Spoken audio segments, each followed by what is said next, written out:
Joan, I can't tell you how wonderful it is, both for us to be here together for this interview, but just for us to be back in this room. Yeah. You know, I think this is where I started yoga. I'm really interested, I think everybody, your students are interested in kind of the path that brings people to yoga. Mm-hmm. Yeah.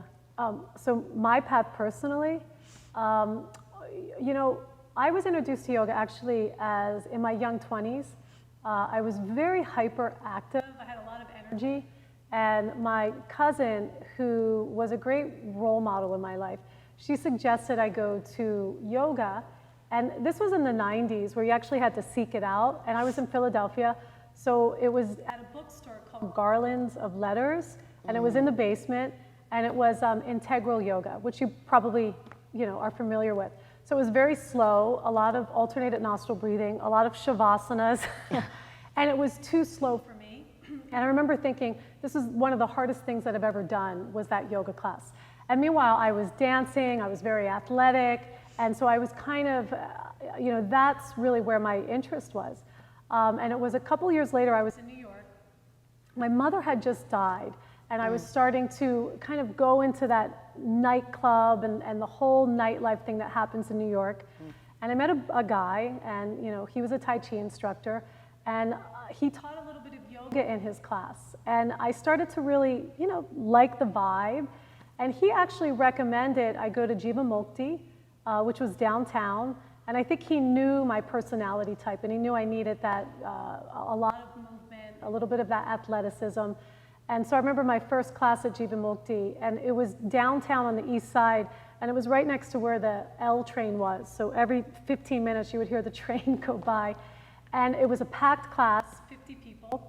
You know, I've always been resonated, I always loved the chanting, it just really resonated in me.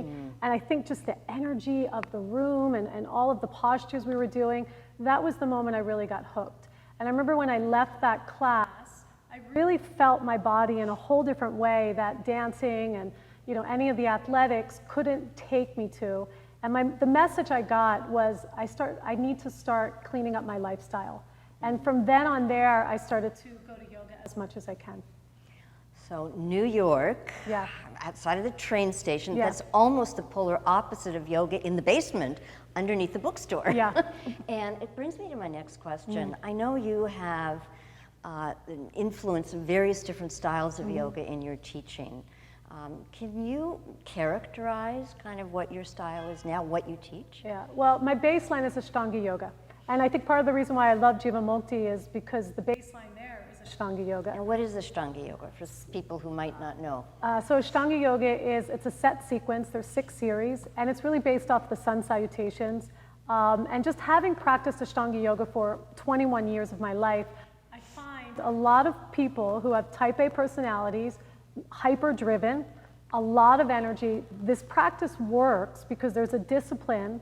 And I mean, you start in Samastitihi right away. Which is the mountain Tadasana. pose, Tadasana. Yeah. Okay. And so, you know, even though it may look like you're constantly moving, I think the more you get into that practice, everything is about coming back to Samastitihi. I mean, you have all the blueprint poses of Dandasana, Tadasana, coming back to that 0 count. So I think for a lot of us that maybe at one time had this uncontained energy, it's a practice that really helps to harness your energy and direct it. And so when I first was introduced to Ashtanga yoga, you know, I kind of gravitated out here to YogaWorks, and I met Mati. I remember that really resonated for me. And I've always loved the Iyengar method, but it took a long time for me to really resonate with the Iyengar method. I think I really had to just learn how to slow down. So what's the difference between the Ashtanga and the Iyengar? You know, these are terms maybe people haven't heard of. Yeah, and I find they're great complements to each other. Where the Ashtanga method is a lot of movement and it's repetition. So there's a moving meditation that happens in repetition because you become so familiar with the postures, you don't have to think, and it's such a breath-based practice. Where the Iyengar method is so into refinement, and I find it to be a much more intellectual practice in the way they use the instruction, they use the props, you repeat the poses over and over again. But what I started to notice with the Iyengar method is that my mind would get really still. And the poses would refine me in a way that it would wake up my dull spots. And over the years with Ashtanga, and especially, you know, in your younger years, you're more aggressive with your practice, I started to get a lot of injuries. And so I would go into the Iyengar classes. I mean, they were so abundant here in LA, and you know, there was amazing Iyengar teachers, including yourself. And I started to heal a lot of my injuries through the Iyengar method. Also, at one point, I had a really bad back injury from the leg behind the head poses. And so I really had to scale it back and kind of return to the fundamentals. And that's when I really started to have a whole new appreciation for the Iyengar method, because it slowed me down. It showed me how to work with props. And when I started going into the teacher training path, it was also a great tool to enhance my teaching. I mean, you learn like 5 different ways to say one instruction for the front leg in Trikonasana. And then if you blend that, and this is why I like to fuse the two together, and then I would blend it from the movement and the breath, you know, based practice of Ashtanga yoga. And to me, that really makes up a beautiful practice of vinyasa flow, and that's what I teach. Vinyasa flow. Yeah. Good. Yeah. Oh, I love that. The repetition, the movement with the breath, Yeah. and the refinement that comes through penetrating with the cues that you as a teacher might lead your students into. Yes. Oh, yes. that's. You mentioned Mati Ezrachi. Yeah. I know that you worked extensively with her. Is there anything that kind of comes to mind that she might have said that either made your heart sing or made you think about, you know, something that she was kind of pushing you in one direction? Yeah, no, Mati was very powerful. And I think because, you know, the thing is about Mati was fierce. I mean, she was so connected to who she was in her soul. And I remember when I met her, and this was about 20 years ago I met her, and I was still, I was young, I was about 28 years old, and I was still moving away from being a dancer and just living in a completely different world into kind of finding this yoga life in LA. And the first time I walked into her Mysore room, you know, there's something about being around a person who is so strong and has this, you know, grounded sense of who they are. To me, that brought out all my insecurities. So I actually left the Mysore room. I walked in and I walked out. And I had a friend call me the next day, and she was like, you know, come in with me. And it was nice because I had a buddy, and I was able to kind of, you know, Mati had a fierce energy. And I was able to ground myself with that energy. And it was right then and there that I started really, you know, they say, like, when the student is ready, the teacher appears. And that's when I started to commit to an Ashtanga practice, and I enrolled in the teacher training path. And, you know, I had to walk through a lot of my insecurities. And another thing she said, you know, and this is a year after practicing with her doing the teacher training, I think, you know, an easy thing for me is I'm very social. And I was already teaching before I came to YogaWorks. And it was my sociability and, you know, my charisma that always filled up the classes, but I didn't really have a lot of technique. And working with Mati, you know, as well as you, and Mati, you know, was like, don't use music, stop linking, and she would come to my class, and I would assist her in the Mysore rooms. And then she, you know, she said this to a lot of us, but she also said this to me: do you want to become a popular teacher or a really skilled teacher? You know, the skilled teacher and that path takes patience, but, you know, there's endurance with that path. And I remember thinking, I want to be a skilled teacher. I want to do this for the rest of my life. And, you know, that, I mean, she really changed a lot of thinking patterns for me. And really, it was then that I started really committing to the Iyengar, the Ashtanga practice, and started to really try to walk the walk. So that's really helpful, I think, for teachers. Thank you. That in the sense, especially now as young teachers, I remember when I first started teaching, what can I do to make the class more interesting, more creative? What's a different way that I can teach this pose?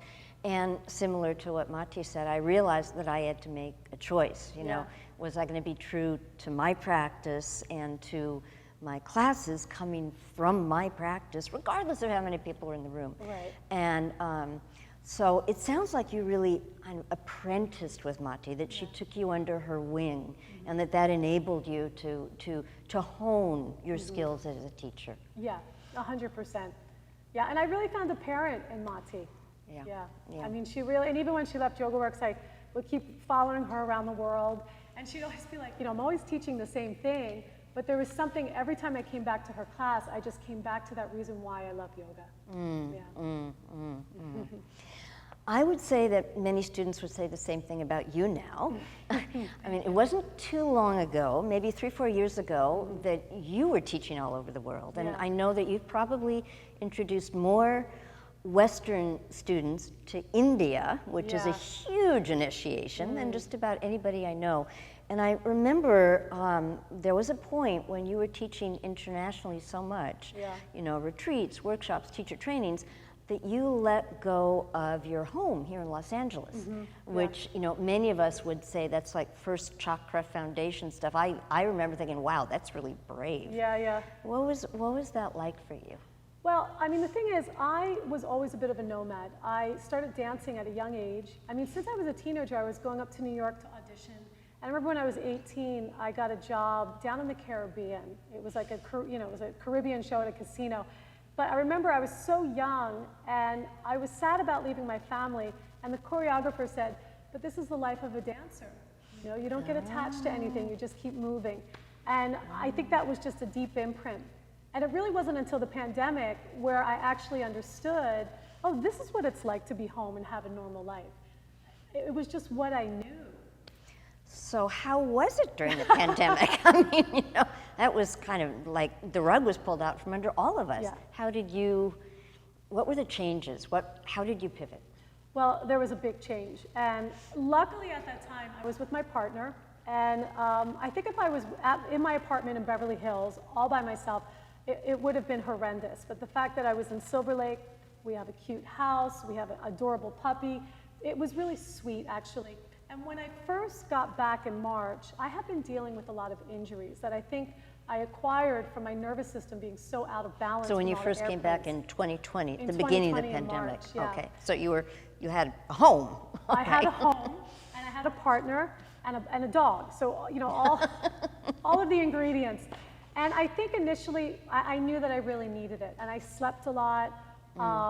This is actually when I really started doing a lot of the Iyengar method, because it was available on Zoom, and it really translates well over Zoom. And I noticed it healed my body because of the nervous system. I had to move my nervous system into the PNS. And so I think, and also with teaching, we just moved everything on Zoom. So initially I was fine. And it wasn't until the fall when everything started to drag on and just more and more jobs got canceled. Yeah, I think all of us fell into a bit of a depression. And it was around that time, and through the support of Christina, who I know from Urban Ashram in New Zealand, where I decided to pivot and actually start a teacher training school. And that was good because I was in one space, and I realized to start a school, whether it's a virtual school, you have to be there. You have to really infuse your energy in it. And so I think that really kind of took me out of my slump, and it gave me a place to direct my energy. So can you tell us, so your teacher training, since you've now introduced it's unique, I think, in that, you know, with all of your travels, you know, you've been exposed, you've collaborated with different people.